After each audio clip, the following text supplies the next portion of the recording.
시청자 여러분 안녕하십니까. 7월 18일 시사정담 시작하겠습니다. 시청자 여러분, 백현동 특혜 비리 사건과 관련해서 구속 기소된 김인섭 전 한국하우징기술대표 재판에 증인으로 출석한 정바울 아시아디벨로퍼 대표가 김 전 대표가 한국식품연구원 부지 용도 변경 대가로 200억 원을 요구했다고 증언했습니다. 자세한 내용을 백기종 한양대 MPI 최고위과정 교수님과 알아보도록 하겠습니다. 백 교수님, 네. 오늘 김인섭 전 한국하우징기술대표에 대한 재판이 있었어요. 네. 이 김인섭 전 한국하우징기술대표는 아마 알선 수재 그렇죠. 죄로 지금 구속 기소돼 있는데, 이 정바울 아시아디벨로퍼 대표가 재판에 네. 첫 증인으로 출석을 했는데, 이 정바울 아시아디벨로퍼 대표는 백현동 사업을 실질적으로 그렇죠. 추진한 네. 그 사업체 아닙니까? 그렇죠. 사업까지요. 네. 그렇기 때문에 정바울 대표가 모든 내용을 가장 잘 안다고 봐야 할 텐데, 여기서 오늘 아주 주목되는 발언을 한 것은 김인섭 전 대표가 백현동 사업, 그 한국식품연구원 부지를 용도 변경. 그렇죠. 뭐 또 4단계 상향. 네, 그 대가로 200억 원을 지금 요구했다. 네. 이렇게 지금 첫 증언을 했단 말이에요. 예, 말씀하신 것처럼 이제 그 김인섭 한국하우징 기술 대표가 구속이 돼 지금 재판을 받고 있는데, 예. 첫 이제 재판의 그 증인으로 정바울 예. 아시아 디벨로퍼 대표가 이제 나왔습니다. 그래서 검사가 이제 신문을 합니다. 예. 김인섭 대표를 아느냐? 안다. 어떻게 아느냐? 뭐 백현동 사업에 그 상당히 이제 그 당시 성남시에 영향력이 있는 사람이라서 영입을 해가지고 백현동 사업을 성공적으로 수행하기 위해서 영입을 했었고, 그다음에 이제 관계를 맺은 사람이다, 이렇게 얘기를 시작을 합니다. 검사가 계속 신문을 합니다. 그러면 200억을 요구했다는 게 맞느냐? 맞다. 그러니까 어떤 용도로 요구를 했느냐? 백현동 사업에 3천억 정도의 수익을 냈는데 그 중에 200억 정도를 나한테 주라, 그 대가로. 그 대가가 뭐냐? 소위 말하면 용도 변경, 그러니까 민간 임대로 갑니다, 분양해서.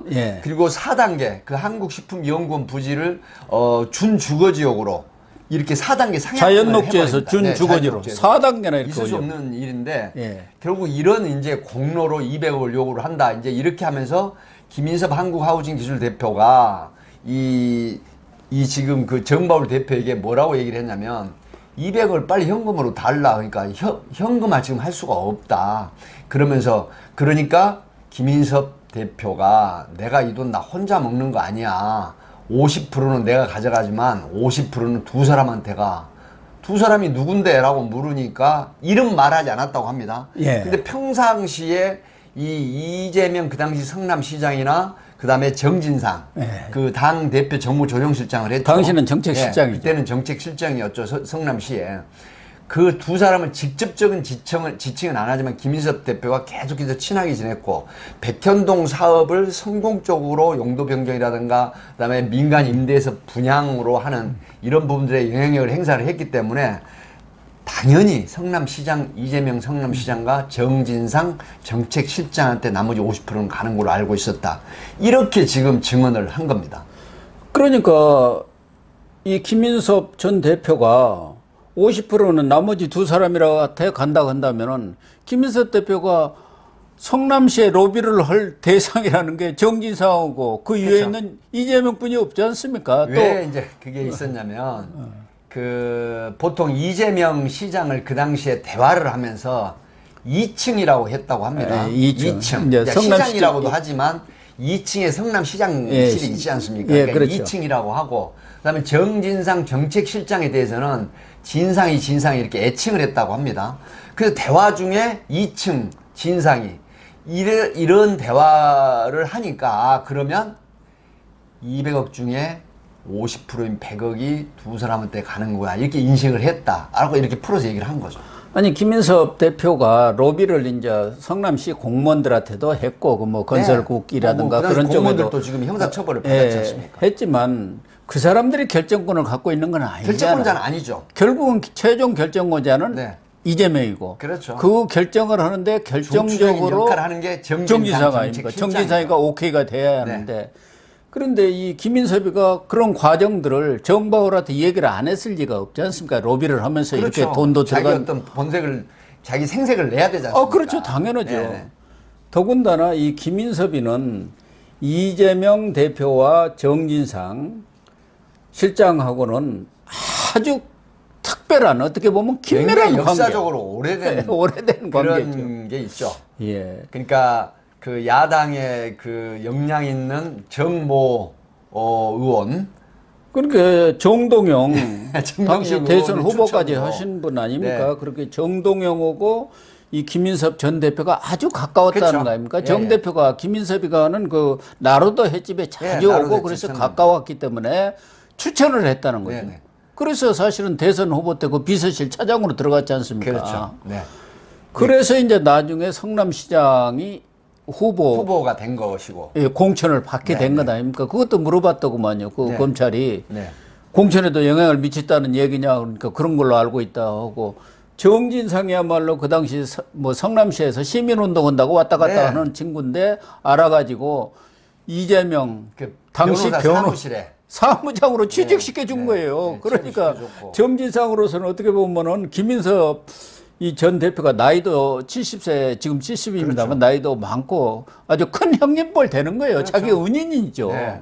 뭐 여러 가지 영향력이 있었고 그 당시 야당 그 시절에 굉장히 영향력이 있었던 영향력을 미치는 소위 야당 정치권에 영향력을 미치는 사람으로 이제 인식이 돼 있었고 또 실제로 그런 활약을 많이 했다라고 합니다. 예. 그렇기 때문에 정진상 씨 입장으로 봐서는 정말로 큰 어떤 백그라운드고 또 본인을 그 이재명 변호사에게 소개를 해서 취업을 시키고 나중에 성남시장이 됐을 때 정책실장으로 또 청거가 됐지 않습니까? 그렇죠. 그래서 모든 로비는 물론 이 관련된 기한하는 공무원들이 다치기도 했지만 결국은 말씀하신 것처럼 결제 라인은 정책실장 정진상을 경유해서 이재명 당시 시장이 결제 최종 라인에 있은 결제권자다 이런 얘기이기 때문에 결국은 정바울 이 아시아 디벨로퍼 대표와 그다음에 한국 하우징 기술 대표 김인섭 씨가 나눈 대화 중에 뭐 여러 가지 그 대화가 있지만 지칭은 직접 하지 않았다고 하더라도 두 사람 몫이다라고 하는 부분은 상당히 합리적으로 이재명 시장과 그다음에 정진상 정책실장의 몫이다 이렇게 지금 검찰이 보는 것이죠. 더군다나 이 김 전 대표가 다른 사건으로 또 구속이 됐지 네네, 않습니까? 그때도 정진상이가 두 번이나 면회를 갔지 않습니까? 네. 또 이 정진상이가 유동규 당시 도계공 본부장한테 전화를 걸어서 네. 백현동과는 형님 거니까 당신들은 손 떼. 그래갖고 유동규가 거기서 완전히 물러나게 빠졌지 않습니까? 원래는 도계공도 거기를 참여를 해야 하거든요. 도시개발공사가 참여하게 돼 있었어요. 저 유례 때 그렇죠. 공동으로 참여해가지고 수익을 챙겼지 않습니까? 근데 백현동에도 참여를 하려고 했는데 배제를 시킨 정진상이가 거죠. 딱 때라고 이제 직거래를 한 거죠. 바로 정진상하고 김인섭하고. 김인섭하고. 그러니까 김인섭으로서는 공짜가 어디가 있습니까? 그러니까 그 대가를 내놓으라는 게 당연히 이제 내놓으라고 200억이요. 예. 그런데 지금까지 알려진 것은 김인섭 전 대표가 70억 원을 가져간 걸로 그렇죠. 이렇게만 알려졌지 않습니까? 그 건으로 지금 구속도 되어 있는 거 있죠. 아닙니까? 그러니까 실질적으로 지금 이 정바울 대표가 백현동 사업을 통해서 얻은 이익은 3천억이란 말이에요. 그러니까 전체적인 3천억인데 어디로 그 중에 그게 다 이제 갔을까? 성남 R&D TFB 지분을 46% 가지고 있었어요. 예. 그래서 그 중에 이제 뭐 700억 상당을 배당을 1차 받은 거죠. 그런데 문제는 이제 700억을 받았다고는 하지만 이면에 어떤 그 계약이라든가 여러 가지 커넥션이 있을 겁니다. 예. 근데 어쨌든 200억에 대한 거는 현재 나타난 게 70억이지만 나머지 그럼 130억. 이 돈을 과연 지불을 했는지 아니면 지불을 안 했는지 이건 모르겠지만 이 부분도 지금 검찰에서 그 반부패 범죄 수사부에서 좀 들여다보고 있는 걸로 알고 있습니다. 그러니까요. 이 수익이 그렇게 엄청나게 지금 났는데 그 돈들이 행방을 사실은 추적을 해야 하거든요. 그래야 그렇죠. 이게 또 다른 저수지가 만들어진 건지 네. 대장동 말고 여기 작은 저수지 그렇죠. 하나 다른, 만들어졌는지를 알 수가 있기 때문에 지금 그런 추적 과정에서 지금 김민섭 전 대표가 200억을 요구했다는 거고 또 이제 200억 원을 합의를 했기 때문에 김 전 대표가 자꾸 현금을 달라. 현금화. 하니까 아니 사업이 끝나야 줄 것 아니냐. 개발 사업비, 소위 예. 말하면 개발 사업을 해서 이익이 나와야 주는데 또 그것도 구체적으로 논의했다는 게 나와요. 예. 이거를 주식으로 배당을 할 것인지 아니면 채권 채무 관계라든가 이런 걸해서 재판을 통해서 지급하는 방법. 이제 보통 이런 식으로 빠져나가거든요. 예. 뭐 배임 수재라든가 배임 증제라든가 아니면 또 범죄 수익 은닉 규제에 관한 법률을 빠져나가게 한 방편으로 이 재판 과정, 민사 재판을 이용합니다. 그래서 승소를 당연히 승소를 해가지고 그 다음에 또 패소는 패소대로 짜고 치는 고스톱이죠. 예. 그래서 합법적으로 지급 명령이 떨어지면 그에 의해서 지급을 하면 이게 누가 봐도 아주 그냥 합법적인 채권 채무 관계에 있어서 당연히 지급해야 되는 돈으로 보이기 때문에 어떤 그 비리가 아닌 돈으로 포장이 되는 이런 거죠. 그래서 이제 그런 논의까지 했다라고 하는 구체적인 진술이 나온 겁니다. 결국은 이제 논의 끝에 주식 배당으로 50%대 10%. 네, 원래 50%대 10% 이런 식으로 논의를 했어요. 예, 그랬네요. 네, 논의를 한 과정이 있었어요. 예, 그랬다가 25%로 그렇죠. 이렇게 25%로 상향 조정이 된 거죠. 주식 배당 비율을 네네. 25%로 그렇죠. 하자. 네네. 이렇게 최종적으로 합의를 했는데 결과적으로 지금 드러난 것은 200억 중에 다 주지를 못하고 이 재판 과정에서 그 조정에 의해서 70억 원을 70억 주기로 원을 이제 김인섭 씨가 받아간 거죠. 간 거죠. 네네. 예. 그러나 그러나 원래 200억을 그 설정을 했지 않습니까? 예. 그래서 70억을 받았다고 하지만 또 알 수가 없는 거예요. 왜냐하면 이 돈을 이제 페이퍼 컴퍼니를 이용했지 않습니까? 빼돌린 돈을 예. 이 정바울 씨다. 그렇기 때문에 페이퍼 컴퍼니를 이용한 말씀하신 것처럼 저수지를 만들어서 합법적인 틀을 갖춘 다음에 그 다음에 나머지 돈을 지불을 했거나 뭐 지급 안 할 수도 있지만 지불했을 가능성도 있거든요. 그렇죠. 네. 그 내용을 지금 사실은 오리무중이란 말이에요. 그걸 사실 밝혀내는 게 밝혀내야 가장 되죠. 추적을 해야 중요한 거죠. 예, 제대로 된 어떤 그 사법적인 그런 처리가 끝난다고 보는데 그 돈을 어떻게 은닉을 했는지 아마 굉장히 머리를 써서 뭐 자기들 나름대로 스마트하게 그렇게 은닉을 시키지 않았을까 싶습니다. 특히 이재명 대표는 김인섭 씨하고는 원래 김인섭 씨가 2006년도 네. 성남시장에 이재명 대표가 출마했을 때 선대 선거대책. 본부장 네, 그때는 이제 선거대책 낙선을 본부장. 했습니다만은 그리고 그 사람과는 떨어진 선거 이후 그 후로는 별 연락이 없다. 잘 뭐 오래해가지고 잘 모른다. 그런데 그 후에 나타나는 거 보면은 2008년부터 2010년까지 분당 갑 예. 부위원장을 했어요. 예, 부위원장 했고. 예. 그다음에 이제 선거 사무실 그 비용을 2014년 이제, 예. 또 성남시장 선거가 선거 있었고요. 재선. 예. 그리고 2018년 경기지사 그때도 후원금을 모았고 예. 특히 2014년 이 성남시장 재선거 때는 뭐 사무실 임대료까지 사무실 이렇게 월세, 임대료를 뭐 다 내준 걸로 네, 이렇게 내준 걸로 나와 그렇게 있죠. 그러니까 들어갔죠. 관계를 꾸준히 유지했다고 봐야 하는 거죠. 그렇죠. 그러니까 지금까지 이제 그 이재명 지금 대표는 뭐 그 이후로 전혀 이렇게 교류가 없었다라고 하지만 그러나 그 이후에 성남시장 재선, 경기도지사, 그다음에 그 정치권에 관련된 이런 소위 말하면 그 선출직에 도전했을 때 김인섭 씨가 계속 관여를 했던 게 지금 히스토리가 나오지 않습니까?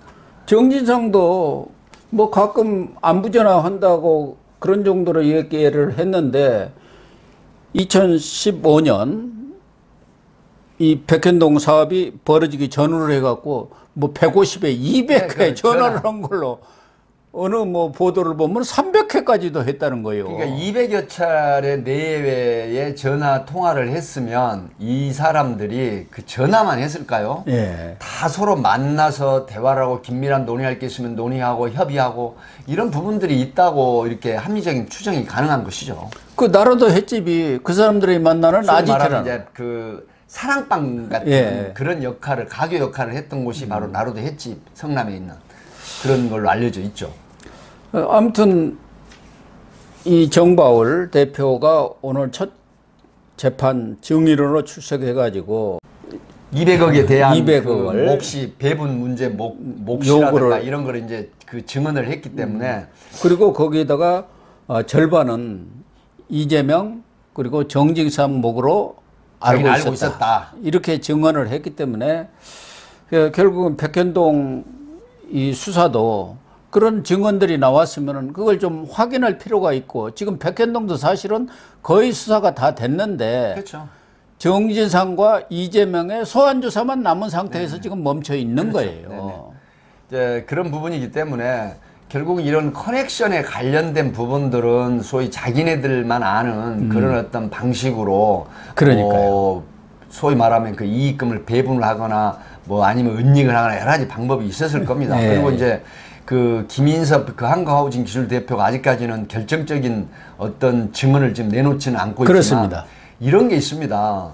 지금 구속이 돼가지고 뭐 이후에 이제 얘기를 하겠지만은 신병이 구속이 돼 있는 상태에서 이 검찰이 계속해서 이제 이 추궁을 하면서 또 딜을 하기도 하고 또 설득을 하기도 하거든요. 네. 그러면 불구속 상태에서 수사를 받거나 재판을 받는 거하고 구속 상태에서 수사를 받거나 재판을 받는 것은 말 그대로 하늘과 땅 차이입니다. 예. 심경의 변화라든가 이런 부분이 있기 때문에 아마 김인섭 씨도 지금 상당히 중형이 지금 예상이 되지 않습니까? 예, 그렇죠. 하기 때문에 이런 부분들이 있어서 어떤 그 결정적인 스모킹 건의 발언, 증언 이런 게 나올 가능성이 없지 않아 있다 이렇게 봅니다. 결국 검찰이 사실은 정바울 대표는 검찰의 수사에 협조적이라고 지금 알려져 있지 않습니까? 협조적일 수밖에 없습니다. 그래서 정바울이 이런 증언들을 해가지고 지금 입을 꼭 다물고 있는 김인섭의 입을 열어야만이 그때 결정적인 이런 증언들이 나와야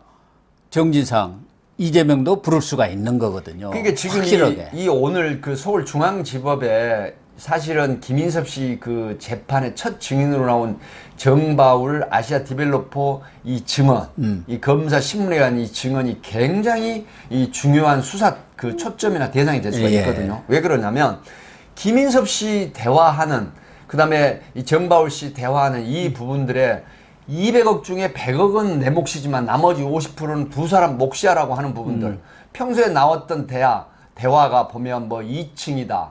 뭐 이제 시장이라는 얘기도 나왔지만 네. 또 진상이 뭐 이런 얘기들을 포함을 한다라고 했을 때 결론은 합리적인 타겟이 바로 이재명 그 당시 이 지금 대표 그다음에 정진상 이 두 사람 몫이라는 게 유추를 해볼 수 있다 이런 합리적인 의심이 되는 것이기 때문에 이걸 단초로 해서 검찰은 또 거기에 관련된 수사를 할 수가 있는 것이죠.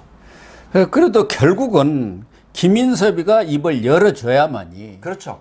검찰 수사가 아주 그냥 급속도로 진전이 될 수가 있는데 아직까지는 김인섭이는 입을 열지를 않은 것 같아요. 이 사람이 제일 잘하는 거 아닙니까? 그렇죠. 돈을 받아다가 어디다 썼는지 어떻게 썼는지 그 70억 중에서도 30억도 지난 2021년 대선 그 과정에서 30억 현금으로 바꿨단 말이에요. 네. 가져갔다 그거 어디다 썼는지 이런 부분들이 김인섭이가 증언을 해줘야만이 꼼짝 못하게 정진상과 이 이재명을 맬 수가 있는데 아직까지는 그까지는 지금 안 가고 정바울을 압박해갖고 김인섭이 입을 열게 하려는 게 검찰의 어떤 전략 아닌가. 전략이죠. 그래서 이제 김인섭 씨가 지금 이제 나이가 70 되는 사람인데 만약에 김인섭 씨가 그동안의 히스토리가 이재명 그 지금 당대표나 그 다음에 정진상 그 당시 당 정무조정실장 이런 사람들하고 꽤 오래된 역사가 있지 않습니까? 예. 그리고 백현동 사업도 이 로비스트 역할을 했고 또 실제로